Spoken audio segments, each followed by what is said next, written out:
Doctor, அதாவது ஆளுங்கட்சி மீதான நம்பிக்கையில்லா தீர்மானங்கிறது வேற, சபாநாயகர் மேல கொண்டு வரக்கூடிய ஒரு நம்பிக்கையில்லா தீர்மானம், வீடியோ வெளியிடல ஒழுங்கா, அவர் அவருக்கே உரிய ஒரு மொழியில பேசுறாரு, கேலி பேசுறாரு, இதெல்லாம் ஒரு காரணமா? இதன் மூலமாக இன்னைக்கு அதிமுக தனிமைப்படுத்தப்பட்டிருக்கு அப்படிங்கிறாரு பேராசிரியர். அவங்க மத்திய அரசு மீதான கடுமையான விமர்சனங்களை வைக்காம திமுக மீது மட்டுமே விமர்சனங்களை வைக்கிறாங்க. பிரச்சனை எல்லாமே மத்திய அரசை நோக்கிய பிரச்சனைகள் இருக்கு. அதுல சாலிடாரிட்டிக்கு நிக்க வேண்டிய கட்டாயத்திற்கு தள்ளப்படுறாங்க, நிக்கிறாங்க முதலமைச்சரோட.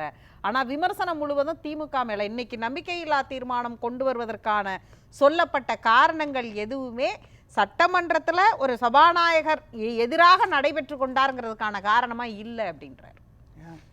தெரியல உங்களுக்கு எப்படி இல்லைன்னு? நாங்களாம் 5 வருஷம் சட்டமன்றத்தில் இருந்தோம்ல, எங்களுக்கு தெரியாதா?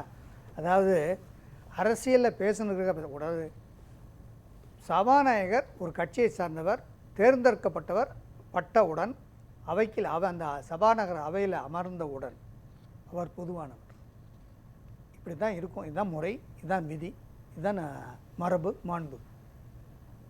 சபாநாயகர் எதில் வேணாலும் நீங்கள் ப்ரிவிலேஜ் எடுத்துக்கலாம். சபாநாயகருக்குன்னு பிரத்யேக உரிமை இருக்குது. அந்த உரிமையை யாரும் கொஸ்டின் பண்ண முடியாது. இதெல்லாம் கரெக்டு. சபாநாயகர் டிஸ்கிரிட்டிவ் பவர் இருக்குது. அவர் எதை எடுக்கணும், எதுக்கு பதில் சொல்லணுங்கிறதெல்லாம் கரெக்டு. நீங்கள் சபாநாயகர் ஏன் எங்களுக்கு இதை அலோவ் பண்ணலங்கிறதுலாம் கேட்க முடியாது. அவருக்கு ஒரு பிரத்யேக பவர் இருக்குது, பிரத்யேக இது இருக்குது. ஆனால் எல்லாருமே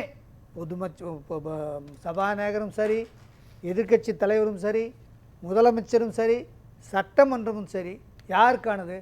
பொதுமக்களுக்கானது. பொதுமக்கள் பிரச்சனையை பேசும்பொழுது, அதிலும் கவன ஈர்ப்பு தீர்மானம் கொண்டு வரும்பொழுது அதுக்கு ஃபஸ்ட்டு ப்ரையாரிட்டி கொடுக்க வேண்டியது தார்மீக பொறுப்பு சபாநாயகர். ஏன்னா அது தொகுதியுடைய பிரச்சனை. 2 லட்சம் பேர் ஒரு ஓட்டு போட்டு ஒரு எம்எல்ஏ தேர்ந்தெடுத்து அனுப்புகிறாங்க அப்படின்னா அந்த 2 லட்சம் பேர் கோட்டைக்கு பதில் சொல்கிறதில்ல. அந்த 2 லட்சத்துடைய ரெப்ரஸன்டேட்டிவாக தான் அந்த எம்எல்ஏ வராது. அப்போ அந்த 2 லட்சத்துடைய கோரிக்கையை தான் எம்எல்ஏ ஒரு பேப்பரில் எழுதி இந்த விதிகளின் கீழ் என்னுடைய கவன ஈர்ப்பு தீர்மானம் என் தொகுதிக்கு இதை செய்யணும்னு சொல்கிறாரு. இதை வழி நடத்துகிறவர் சபாநாயகர். அவர் என்ன செய்யணும்? சேச்சா இதிலெல்லாம் கட்சி பாகுபாடு பார்க்கக்கூடாது. இது தொகுதி மக்களோட பிரச்சனை. அந்த தொகுதியில் அவங்க கட்சி இருப்பாங்க, எத்தனை கட்சிகள் இருப்பாங்க. ஆனால் அங்கெல்லாம் கட்சி இல்லை. அது பொதுமக்கள். In the larger interest of the public, பொதுநலன் கருதி எப்படி நம்ம பப்ளிக் லிட்டிகேஷன் பெட்டிஷன் போடுறோமோ அதே மாதிரி இது பொதுமக்களுக்கு நலனுக்காக கொண்டு வரதான் இந்த கவனிப்பு தீர்மானம். அதில் ஓரவங்க காட்டுறது தான் பெரிய பிரச்சனை. அது செஞ்சுருக்காரு. 1. 2வது பாயிண்ட்டு, நாமெல்லாம் நம்முடைய சட்டமன்றம், நம்முடைய அப்படி காமிச்சிருந்தா 12 மணி நேரம் எப்படி பேச அனுமதிச்சிருப்பாருன்னு ஒரு கேள்வி இருக்கு. எத்தனையோ இருக்குது, எத்தனையோ இப்போ கவனிப்பு தீர்மானங்கள். ஆனால் சபாநாயகருக்கு ஒரு அதில் லோக்கல் ஸ்டாண்டு இல்லைன்னா அதை ரிஜெக்ட் பண்ணலாம். புதுநல இது பிறன இந்த கவனிப்பு தீர்மானங்கள் அதில் வேல்யூ இல்லை, அது இம்பார்ட்டன்ஸ் இல்லை, இது கேள்வி நேரத்தில் இது டிஸ்டர்ப் பண்ணக்கூடாது, இது முக்கியமான பிரச்சனைகளை பேசிக்கிட்டு இருக்கோம் அப்படின்னா தள்ளி போடலாம். அல்லது அதில் ஸ்டாண்ட் இல்லைன்னா உதாசீனப்படுத்தலாம். அதுக்கு பவர் இருக்குது, சபாநாயகருக்கு பவர் இருக்குது. ஆனால் மேலோங்கி பார்க்கும்போது பிரேமா ஃபேசியா ஒரு தொகுதி பிரச்சனை இருக்குமா? இதுக்கு ஒரே ஒரு உதாரணம் சொல்கிறேன். கள்ளக்குறிச்சியில் கள்ளச்சாரம் விற்கிறாங்கன்னா அந்த தொகுதி எம்எல்ஏ லெட்டர் கொடுக்குறாரு. யார் கொடுக்குறாரு? கவனஈர்ப்பு தீர்மானம் கொடுக்குறாரு. சபாநாயகரை ரிஜெக்ட் பண்ணுறாரு. இது கோர்ட்டில் விவாதம் பண்ணப்பட்டது. கோர்ட்டில் விவாதம் பண்ணி ஒரு தொகுதி மக்கள் அந்த தொகுதியுடைய எம்எல்ஏ அங்கே கலாச்சாரம் விற்கிதுன்னு சொல்கிறாரு. அதை ப்ரூவ் பண்ண வேண்டியது அந்த கவனஈர்ப்பு தீர்மானத்தில் சம்மந்தப்பட்ட அமைச்சர் பேச போகிறாரு, பதில் சொல்ல போகிறார். இந்த உறுப்பினர் சொன்னது தவறு அப்படின்னு ரெக்கார்டு ப்ரெசென்ட் பண்ண போகிறார். அங்கே விட்டுருக்கணும். ஆனால் சபாநாயகர் எவ்வளோ ஒரு முக்கியத்துவம் வாய்ந்த ஒரு இதுதான் லிட்மஸ் டெஸ்ட். நான் ஒரு எம்எல்ஏ, முன்னாள் எம்எல்ஏன்னு சொல்கிறேன்.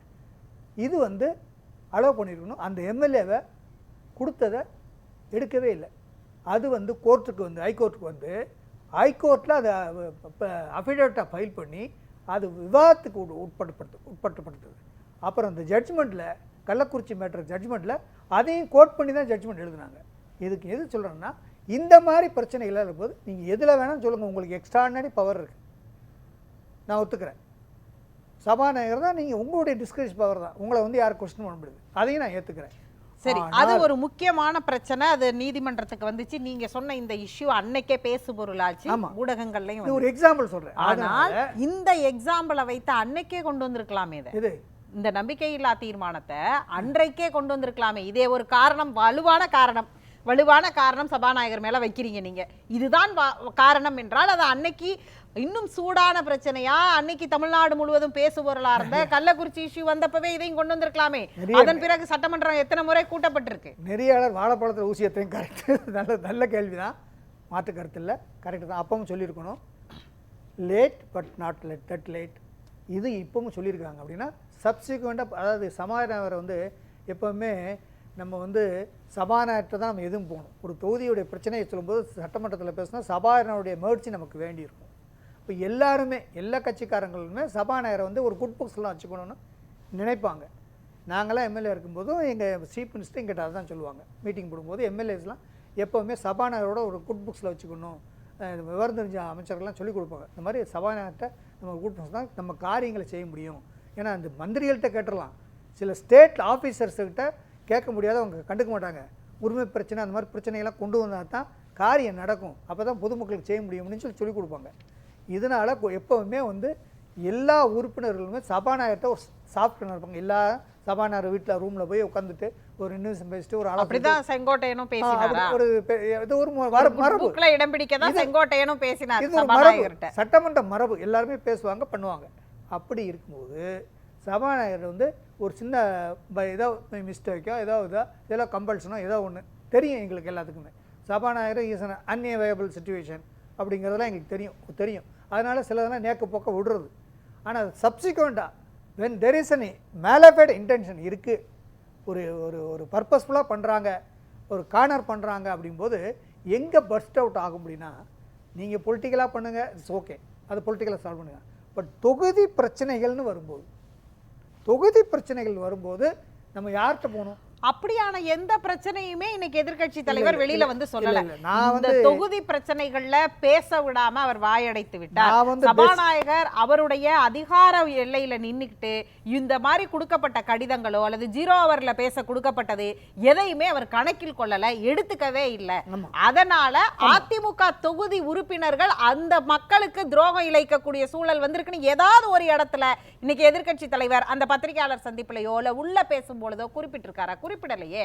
அது வந்து இதுதான் மேட்டர். நீ இப்ப அதுக்காக தான் கொண்டு வந்தவன அவர் எங்கேயுமே சொல்லலையே. நீங்க சொன்னீங்க இல்லையா, அதுதான் ஃபேக்ட். நீங்க சொன்னது அடிப்படையில நான் அந்த கேள்வியை உங்ககிட்ட வைக்கிறேன். நாலாவது சட்டமன்றத்துக்கு நீங்க சொன்னீங்க இல்லடா, நான் சொல்றதெல்லாம் சரியாயிருமா? இல்ல, அதாவது தொகுதி மக்களுடைய பிரச்சனையை நீங்க என்ன சைக்காலஜிக்கு பாருங்க. நான் வந்து எம்எல்ஏ வரேன் காலையில் 9 மணிக்கு 9:30 மணிக்கு எம்எல்ஏ ஹாஸ்டல்லேருந்து பரப்பிட்டு அசம்பிளிக்கு வர்றேன். ஃபோனுக்கு மேலே ஃபோன் பண்ணுவானுங்க தொகுதியிலிருந்து, இந்த பிரச்சனை இங்கே தண்ணி வரல அது வரல போது அசம்பிளியில் கவன ஈர்ப்பு தீர்மானம் கொண்டு வந்துன்னு சொல்கிறதுக்குள்ளே பிச்சு எடுத்துருவாங்க ஒரு எம்எல்ஏவை. என்னாச்சுன்னு கேட்பாங்க. ஸோ அந்த மாதிரி ஒரு அக்கௌண்டபிலிட்டி இருக்குது எம்எல்ஏக்கெலாம். அப்போ அவங்க வந்து அந்த தொகுதியை கொடுக்கும்போது அதை சொல்லுவாங்க இப்போ சபாநாயகர்கிட்ட போய், ஆனால் இதை பார்த்து பண்ணுங்கள், இது வந்து தொகுதி பிரச்சனை, முக்கியமான பிரச்சனை, இதை வந்து செய்யுங்க, இல்லைன்னா நான் தொகுதிக்குள்ளே போக முடியாது, நான் வண்டியை மறிச்சுக்குவாங்க, தொகுதி பிரச்சனை அப்படின்னு அதே மக்களை போய் நான் திரும்பி பார்க்கணும். அதுதான் சார் நீங்க சொல்றது நியாயமான காரணம். இதனால அப்படியான விஷயத்தையே எனக்கு எதிர்க்கட்சி தலைவர் வந்து சொல்லல. எம்எல்ஏக்கள் இத்தனை பேரை கொடுத்தாங்க, இத்தனை பேரோட அவர் எடுத்துக்கல, அதனாலதான் நான் அங்க நம்பிக்கையில்லா தீர்மானம் கொண்டு வந்தோம். அது மட்டும் இல்லாமல் இன்னொரு மேட்ரு, எங்க எம்எல்ஏ பேசுறாரு அசம்பிளியில், எங்க தொகுதி மக்கள் பார்ப்பாங்களா பார்க்க மாட்டாங்க, ஆர்வம் இருக்குமா இருக்கா? அப்போ அந்த மாதிரி இடத்துல நீங்க இரிட்டேட் பண்ண எப்படி இருக்கும், நீங்கள் டிஸ்பிளே பண்ணலாம் எப்படி இருக்கும்? ஒரு தடவை பண்ணலாம், சரி பரவாயில்ல விடுங்க, சம் அன்டோல்டு கம்பல்ஷன், விவரிக்க முடியாது, okay it's all right. But அதவே கன்வென்ஷனாக வச்சுட்டு எதிர்க்கட்சி அதிமுக ஆட்சியில் பக்கத்திலே உட்கார்ந்திருக்கிறாரு தற்போதைய சட்டமன்ற உறுப்பினர். அன்னைக்கு இதே பிரச்சனைக்காக போய் முதலமைச்சரை பார்த்து கோரிக்கை வைத்தவர்ல ஒருத்தர் அவர் இல்லையா?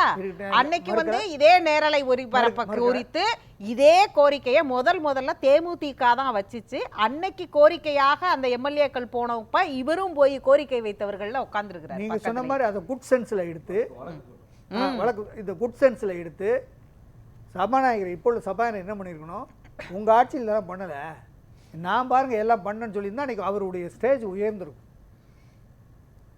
அதை செஞ்சுருக்கணும் அவர். நீங்கள் பண்ணலைங்க.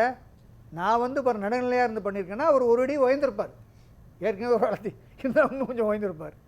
அதனால் சொல்கிறேன், எந்த சபாநாயகரோ நீங்கள் எதில் வேணாலும் அரசியல் பண்ணுங்க.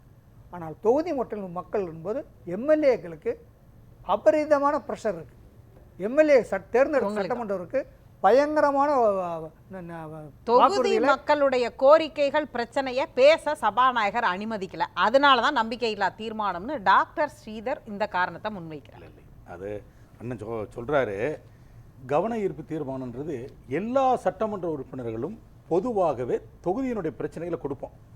அந்த கவன ஈர்ப்பு தீர்மானத்தை பார்த்தீங்கன்னாக்கா அதே கவன ஈர்ப்பு தீர்மானத்தை கொஸ்டினில் போடுவோம். அதே கவன ஈர்ப்பு தீர்மானத்தில் என்ன செய்திகள் வந்திருக்கோ அதை துணை கேள்வியில் கேட்போம். இது மாதிரி நிறைய வாய்ப்புகள் இருக்குது. அப்போ என்னென்னா, ஒரு கவன ஈர்ப்பு தீர்மானம் 234 எம்எல்ஏவும் டெய்லி ஒவ்வொரு கவன ஈர்ப்பு தீர்மானம் கொடுத்தா எல்லாத்தையும் எடுக்க முடியாது. அது வந்து எடுத்தோம்னா அலுவல் வேலை டோட்டலாக கெட்டு போயிடும். இன்றைக்கி ஒரு 1.5 மணி நேரம் இந்த கவன ஈர்ப்பு தீர்மானத்தில் இப்போ வெளியே வந்து சொல்கிறார், நிச்சயமாக நாங்கள் நிராகரிக்கப்படுவோம், நாங்கள் தோல்வி அடைவோம்னு தெரியும், இருந்தாலும் மக்கள் கவனத்தை இருக்கிறோம் அப்படின்றார். பாருங்க, 1.5 மணி நேரம் நீங்கள் வேஸ்ட் ஆனது அமைச்சு. அதனால் நான் 1/2 மணி நேரம் பேச வேண்டியும் 10 நிமிஷத்தில் பேசிட்டு இன்றைக்கி உட்காந்தேன்.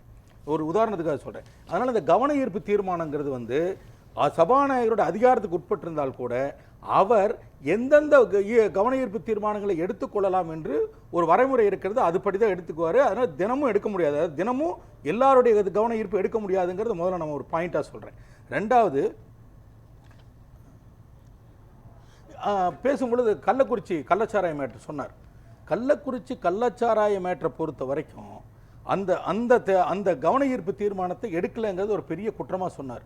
ஒரே ஒரு விஷயத்தை மட்டும் சொல்லிடுறேன். இதில் அந்த கள்ளச்சாராயத்துக்கு காரணமாக இருந்தவர் அதிமுகவை சார்ந்தவருங்கிறது நம்ம எல்லாருமே நேரடியாக பார்த்துட்டோம். வழக்கும் இருக்கிறது. அதனால் அதுக்குள்ளே போக விரும்பல. அதனால் கவன ஈர்ப்பு எடுக்கவில்லை என்பது தவறு என்று சொன்னால் கூட அதில் சம்பந்தப்பட்டவர் அதிமுகவை சேர்ந்தவர் அந்த எம்எல்ஏவுக்கு தெரியாமல் இருந்திருக்குமா? ஒரு கேள்வி. ரெண்டாவது, இன்னொரு விஷயம் பாருங்கள், நேரலை பற்றி சொன்னார். இந்த கவன ஈர்ப்பு இன்னொரு விஷயம் சொல்லிடுறேன். மெயினாக இந்த கவன ஈர்ப்பு தீர்மானத்தை பொறுத்த வரைக்கும் இந்த 5 ஆண்டுகள் நிறைவுடும் பொழுது அந்த பட்டியல் போடுவாங்க, எத்தனை கவன ஈர்ப்பு எடுத்திருக்கிறோம், ஒத்திவைப்பு தீர்மானத்தில் எடுத்திருக்கோம்னு சொல்லி.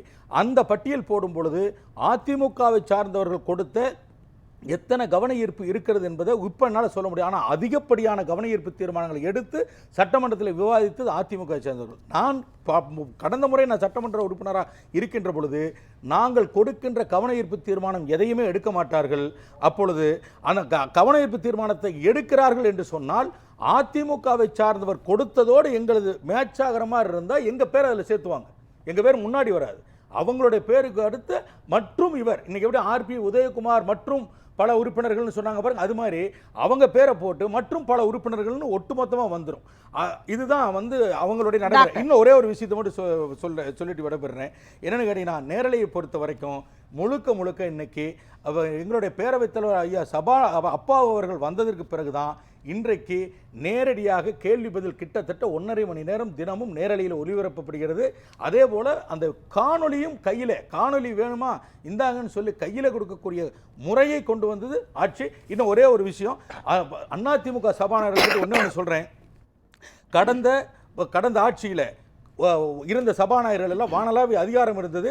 ஒரு சிலர் காமிச்சாங்க, ஒரு சிலர் காமிக்கல. ஆனால் தொடர்ந்து பாருங்க, காங்கிரஸ், தமாக, மதிமுக, தேமுதிக உள்ளிட்ட அதிமுக ஆட்சியிலே அவர்களோட கூட்டணியிலே இருந்த எல்லா கட்சியினுடைய எம்எல்ஏக்களையும் அவர்களுக்கென ஒரு தனியாக ஒரு பார்ட்டாக அந்த கட்சியை உடைத்து அவர்களுக்கு ஆதரவாக நிலைநிறுத்தி அதை அந்த கட்சிக்கு சாதகமாக பயன்படுத்திய சபாநாயகருடைய பங்குதான் மிகப்பெரிய ஒரு ஜனநாயக கொடுமையை செய்திருக்கிறார்கள். அது அதிமுக. உங்க கருத்து?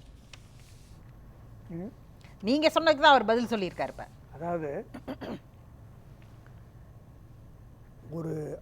ஒரு சட்டமன்றத்தில் வாதத்துக்கு பிரதிவாதத்துக்கு அப்பாற்பட்டு நம்ம பார்க்க வேண்டியது சட்டமன்றம் தான் நமக்கான ஒரு எம்எல்ஏவுக்கான சரியான இடம், ஆதாரபூர்வமான இடம்.